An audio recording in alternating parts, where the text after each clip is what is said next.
Les Congolais célébreront désormais le combat de Simon Kimbangu et la conscience africaine le 6 avril de chaque année. La journée est déclarée chômée et payée d'après une note circulaire de la présidence de la République.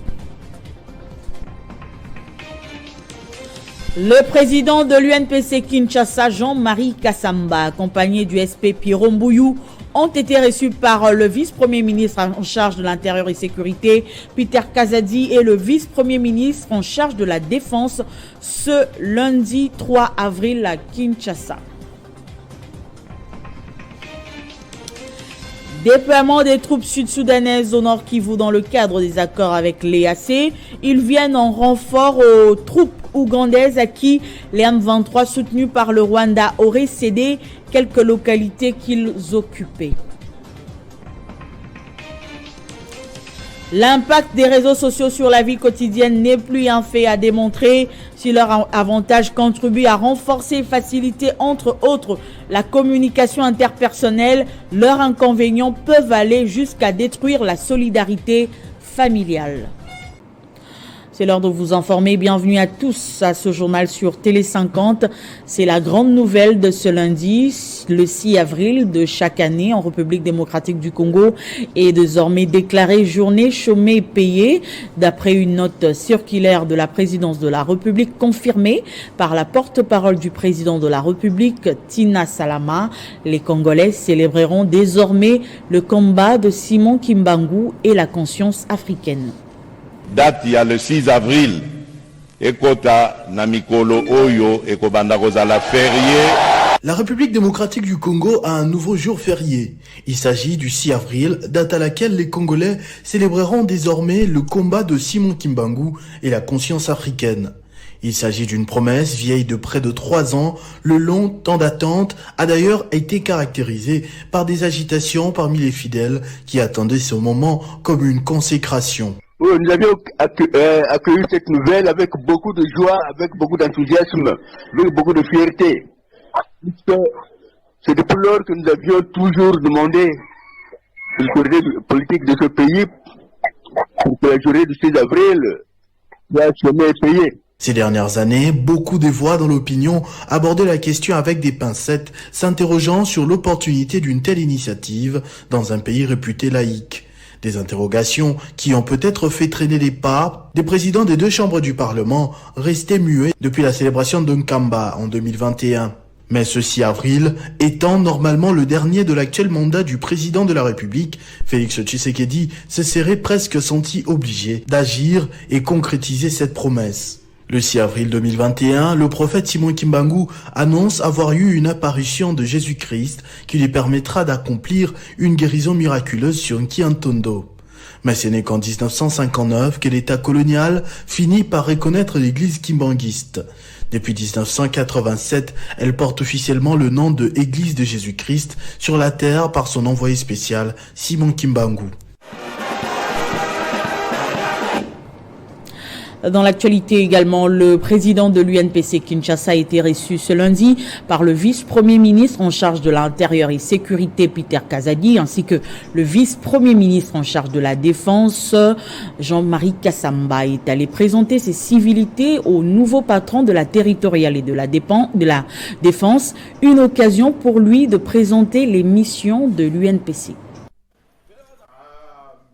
C'est une première rencontre d'échange et de procédés de collaboration avec à la fois le vice-premier ministre en charge de l'Intérieur et Sécurité Peter Kazadi, celui de la Défense nationale Jean-Pierre Bemba Gombo et le président de l'UNPC Kinshasa Jean-Marie Kassamba. Ensemble, ils ont défini les modalités de collaboration durant cette année électorale pour la défense des intérêts des journalistes de la capitale, mais aussi pour booster la communication des guerres. Nous avons profité de ce premier rendez-vous pour échanger, lui présenter l'UNPC Kinshasa, la composition, mais également les missions de l'UNPC. Et à son tour, il nous a remercié pour ce premier contact, cette réunion. Et nous avons échangé autour des problématiques de collaboration entre la presse de Kinshasa et le ministère de l'Intérieur, la vice-primature, bien évidemment, dans le secteur de la sécurité et du travail de la défense des intérêts de notre pays. Jean-Pierre Bemba Gombo et Peter Kazadi, respectivement VPM de la Défense et de l'Intérieur, ont pris l'engagement de travailler avec la presse de Kinshasa pour l'intérêt supérieur de la nation congolaise. Il s'y est de noter que le patron de l'espace 50 et président de l'UNPC Kinshasa, Jean-Marie Kassamba, était accompagné du secrétaire général de l'UNPC lors de cette rencontre. Et après plusieurs bavures de quelques policiers dits Oudjana ayant conduit à un cas de décès et plusieurs blessés dans la commune de Kimbantseke, le ministre national de l'Intérieur, le vice-premier ministre en charge de l'Intérieur, Peter Kazadi, s'est rendu au chevet des victimes et a promis des sanctions sévères à l'endroit des policiers qui se sont mal comportés. À la suite de bavures policières perpétrées par les unités des polices dit Oudjana dans la commune de Kimbantseke le vendredi 31 mars dernier, causa un cas de décès et plusieurs blessés, le vice-premier ministre Peter Kazadi, ministre de l'Intérieur, accompagné d'une poignée des autorités de la police nationale congolaise, sont descendus au chevet des victimes ce lundi à l'hôpital sino-congolais pour les consoler et prendre en charge le soin de ces derniers. À la fin de cette descente, après avoir fait les constats sur terrain, le ministre de l'Intérieur a condamné les actes ignobles de ces éléments de police et a promis des sanctions sévères à l'endroit de ceux-ci. J'ai inscrit mon mandat sous le thème de la lutte contre l'insécurité et la restauration de l'autorité de l'État. Dans sa dimension de lutter contre l'insécurité, nous n'allons pas seulement lutter contre les bandits communément appelés Kourouna, mais aussi nous allons lutter contre tous ces agents de la police qui insécurisent nos populations. Sur place, l'élu de la Tchangou Junior Nembalemba, ayant maîtrise du phénomène dit Oudjana, n'a pas manqué à dire. Il y a certaines unités qui ne respectent pas les lois établies par l'autorité de l'État. Et je pense que M. le ministre, comme il vient de dire, il est là pour restaurer l'autorité de l'État. Après cette descente, le VPM de l'Intérieur s'est décidé de travailler main dans la main avec les autorités de la police. Le général Carl Lewis Kizumba, c'est le nouveau commissaire provincial de la police du Lualaba. Il a été nommé à ce poste lors de la dernière série d'ordonnances signées par le chef de l'État Félix Tshisekedi portant mise à la retraite et nomination des officiers de la police nationale congolaise. Le colonel Carl Lewis, comme on aime bien l'appeler par ses convives, est désormais promu au grade de général avec comme fonction commissaire provincial de la police de la province du Lualaba. Les bons citoyens doivent se respecter. Après avoir bien servi la nation avec loyauté, l'ancien commandant du commissariat du district de la Funa remplace le général Tariel Kissak. L'éradication du phénomène Kuluna constituait sa mission prioritaire, comme par coïncidence sa nomination intervient au moment où le phénomène dans les districts de la Funa, d'où il était commandant, est presque en train de connaître sa disparition. Un départ mal digéré par la population des Ekons de la capitale, surtout au grand désarroi des Quinois et Quinoises du quartier Matongue. D'après plusieurs témoignages des sources concordantes, ça date de plusieurs années que certains coins de la Funa n'ont pas enregistré des bagarres rangées entre les groupes des gangs, des quartiers ou des communes voisines grâce à son management dans les secteurs de la sécurité. Car Lewis Kinzumba Nkokila, un flic caractérisé par la loyauté à ses supérieurs, va cette fois-ci travailler aux côtés des Fifi Masuka Saini. Ces nouvelles mises en place au sein de la police nationale congolaise depuis le 28 mars dernier et publiées le 1er avril 2023 sur les antennes de la radio-télévision nationale congolaise ont coïncidé avec les remaniements ministériels au sein du gouvernement central où un nouveau ministre de l'Intérieur, Sécurité, a été nommé en la personne de Peter Kazadi, ce qui veut peut-être dire la mise en place de la nouvelle dynamique sécuritaire. Je l'ai annoncé au sommaire au Nord Kivu, on parle actuellement du déploiement des troupes sud-soudanaises dans le cadre des accords avec les AC. Ils viennent en renfort aux troupes ougandaises qui, les M23, auraient cédé quelques localités qu'ils occupaient pendant cette agression rwandaise. Un hic, les M23 se vantent avec la bénédiction des responsables des forces militaires de l'EAC du fait que les FARDC n'auront pas le droit de fouler les pieds dans ces localités telles que Bunagana. À ces sujets d'ailleurs, les députés Claudel Loubaya a initié une démarche parlementaire dans laquelle il interpelle à travers une question orale avec débat le ministre des Affaires étrangères. L'élu de Kananga veut voir clair sur la nature du mandat, la durée, le mécanisme de financement, les visées des troupes ainsi que la mission exacte de ces contingents déployés en grand nombre sur le territoire congolais. Et puis, célébration de la Journée internationale de l'autisme en RDC, une grande activité a été organisée dans la commune de Kimbantseke en présence du ministre des Affaires sociales et des parents des enfants autistes de la ville de Kinshasa. C'est le 2 avril de chaque année que le monde entier célèbre la Journée internationale de sensibilisation à l'autisme. C'est dans ce cadre que le ministre des Affaires sociales, Modeste Mutinga, a effectué le déplacement de Kimbantseke où est organisée la manifestation du jour sous le thème de l'autonomisation. Plusieurs allocutions ont été prononcées en présence du pater, des invités, mais aussi des parents, des enfants autistes. La première à prendre la parole est Beloti Bokamboulé, présidente nationale et fondatrice du Congotisme, qui est revenue sur l'historique, la vision et la mission du Congotisme. Aujourd'hui, il y a des témoignages, il y a des enfants on va vous montrer le travail des enfants qui ont fait, ce qu'ils ont fait pendant tout le temps, comment on travaille avec les enfants. En bref, Congo-Autisme, c'est un centre de diagnostic pour l'autisme et centre récréatif. Le but, c'est quoi? Aider les enfants à sortir de leur autisme. C'est ça. Tour à tour, les parents d'enfants autistes sont revenus sur les témoignages, les succès et les résultats encourageants. Évolution et damakasi, changement et zali. Ça touche pas seulement le changement et pas bana, mais aussi chez les parents. Pour matérialiser cette autonomisation, retenu pour cette année, un montant d'1 million de francs congolais a été remis par la Fondation Mukuti, basée aux États-Unis, à chaque famille habitant la Tchangou, pour leur permettre d'amorcer une activité génératrice de recettes en vue de couvrir d'autres besoins. L'impact des réseaux sociaux sur la vie quotidienne n'est plus un fait à démontrer. Si leurs avantages contribuent évidemment à renforcer et à faciliter entre autres la communication interpersonnelle, leurs inconvénients peuvent aller jusqu'à détruire la solidarité familiale, un phénomène mondial qui interpelle la communauté scientifique. Illustration complète avec cette expérience menée dans une famille à Kinshasa.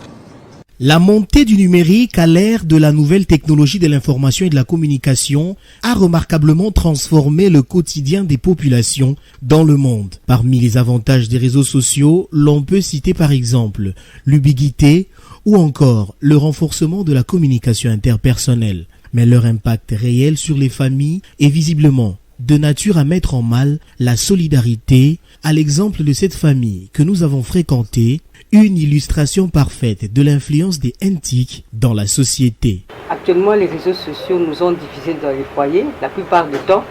Et vous savez que les réseaux sociaux sont devenus comme une troisième personne dans le couple. Comme dans le couple, on n'a pas toujours la même perception des choses. Mais qu'est-ce qu'il faut pour lutter contre l'usage abusif des réseaux sociaux? La meilleure chose, c'est l'éducation dès les bas âges déjà. Dire aux enfants que les téléphones, c'est très bon, mais la famille aussi reste un élément important dans la construction de votre vie. On peut organiser des séances de désintoxication, parce qu'il s'agit là d'une désintoxication. Par exemple, en famille, on peut dire, bon, quand on rentre le soir, avant le dîner, avant le repas, on met le téléphone de côté. Les réseaux sociaux entraînent une addiction et empêchent certaines personnes de développer des relations réelles en les emprisonnant dans des relations virtuelles. Et puis l'Institut national de préparation professionnelle vient d'être qualifié d'institut modèle en Afrique australe par la communauté des ministres, de la SADC à l'occasion de leur visite à cet établissement sous la conduite de la ministre congolaise de l'Emploi. Chants et danses pour accueillir les ministres en charge de l'emploi et travail de la communauté de développement de l'Afrique australe en visite à l'Institut national des préparations professionnelles. Sous l'égide de la ministre du Travail, Emploi et Prévoyance sociale, la RDC a ainsi partagé l'expérience de l'INPP capable d'être utilisée comme formation pilote pour sortir la sous-région du manque d'employabilité.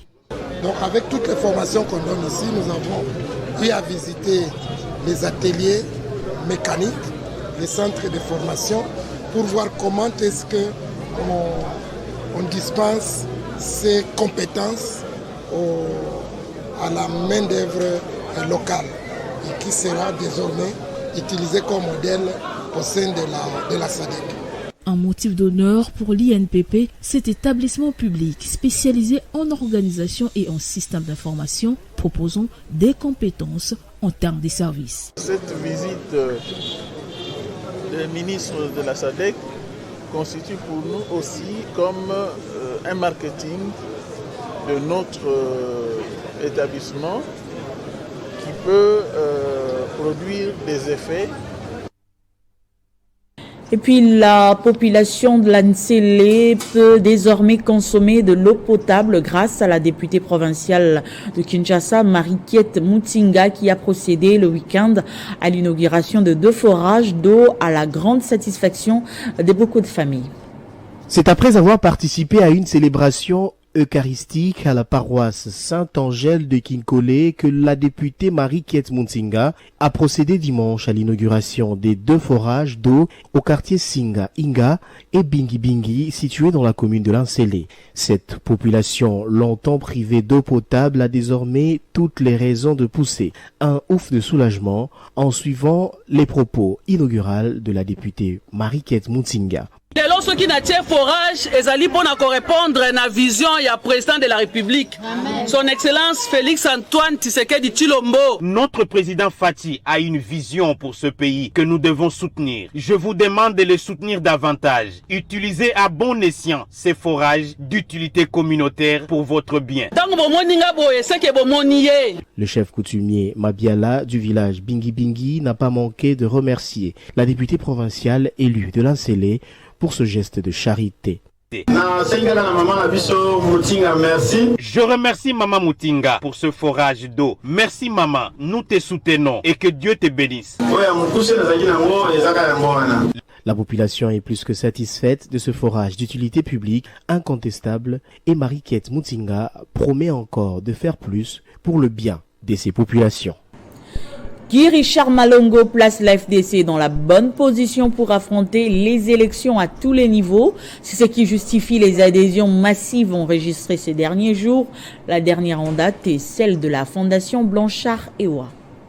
La famille politique de l'Alliance des forces démocratiques du Congo, parti cher au professeur Modeste Bahati Lukwebo, continue de s'agrandir. Le dimanche dernier, le secrétaire général de cette formation politique, Guy Richard Malongo dit TGV, a acte de l'adhésion massive de la Fondation Blanchard Ewa. C'était en présence du vice-président national Richard Mayaya, du secrétaire général adjoint Jean-Claude Manessa, des secrétaires nationaux Désiré Maga, Freddy Lokonda, Papi Boindombe et plusieurs autres cadres de la fédération du district du Tchangou. Guy Richard Malongo, secrétaire général de cette formation politique, a au nom de la présidente nationale ad intérim Marie-Jacqueline Rumbu, en mission et de leur autorité morale, le président du Sénat Modeste Bahati Lukwebo prit acte tout en exhortant les membres de la Fondation Blanchard Ewa à soutenir le président de la République Félix Tshisekedi, unique candidat de la FDC à la prochaine présidentielle.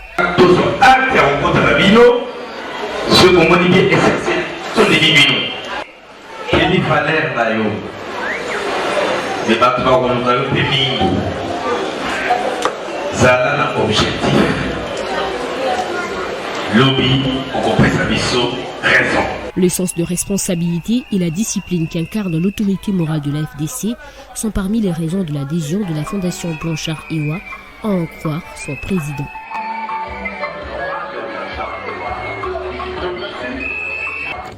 Clôture du mois de la femme à la Fondation Fils Makanzu, où plusieurs femmes ont été honorées par l'apprentissage du numérique conformément au thème du mois. La présidente de la Ligue des femmes de ces structures et le parti politique Convention pour la République et la démocratie ont par ce geste voulu lancer un appel au respect de la femme dans toutes les dimensions.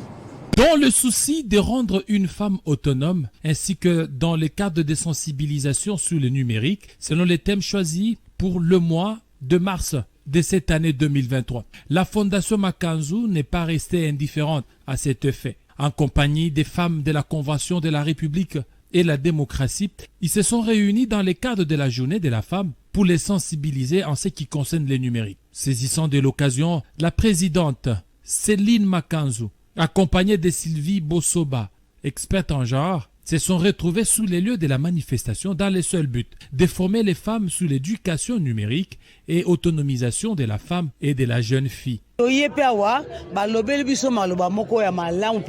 suis venue dans la commune de Matete pour me rencontrer avec les mamans de la fondation et les mamans de la CRD Matete pour échanger autour du thème de cette année, un thème international pour nous les mamans afin que nous apprenions sur l'utilisation des téléphones cellulaires. Nous sommes venus ici, on nous a parlé de bons sujets, cela m'a beaucoup plu.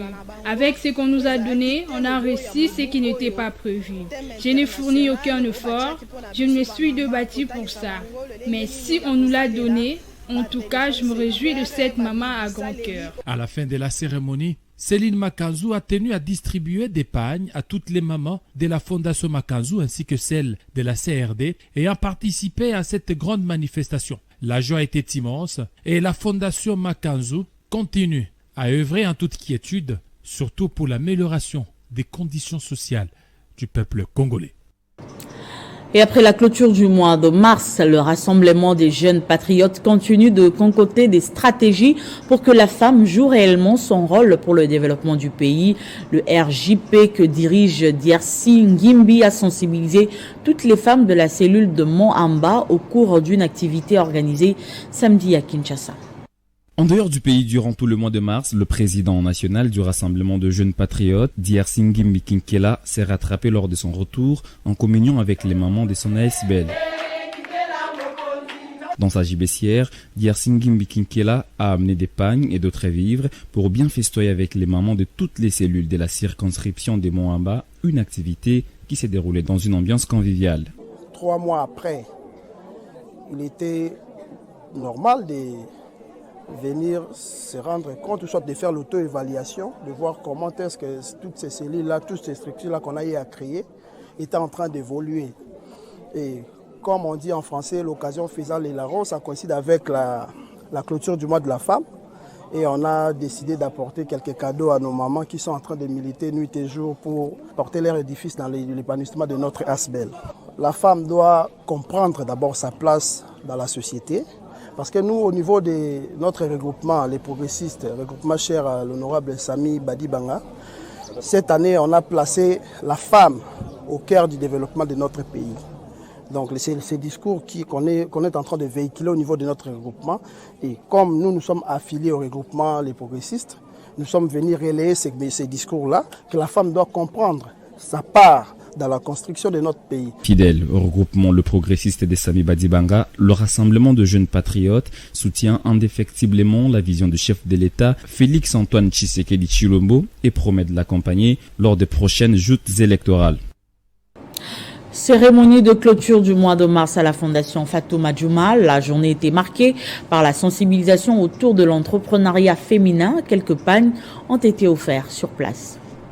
C'était une occasion pour la présidente de la fondation de réitérer à ces femmes son affection. Espérance Fatouma Djouma a profité de ces moments pour revenir sur les thèmes retenus au niveau national, axés sur l'éducation numérique égalitaire pour la paix et l'autonomisation des femmes et des jeunes filles en RDC. La grande dame du Mont-Amba a exhorté la femme à plus de conscience et de responsabilités. Un accent particulier a été mis sur l'autoprise en charge.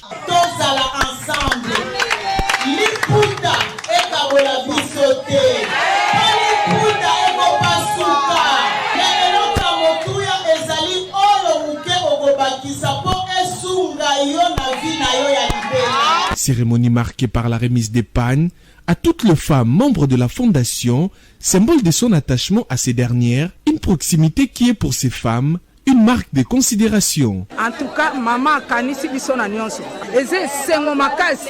À travers cette journée de sensibilisation, Espérance Fatouma Djouma annonce un programme ambitieux de formation de femmes membres de la fondation qui porte son nom, venu des communes de Lemba, Kisenso, Ngaba, Matete et Limete sur la fabrication des savons et autres. Une manière pour elles de contribuer à leur épanouissement. Ce journal est terminé, place au rappel du titre. Les Congolais célébreront désormais le combat de Simon Kimbangu et la conscience africaine le 6 avril de chaque année. La journée est déclarée chômée et payée d'après une note circulaire de la présidence de la République.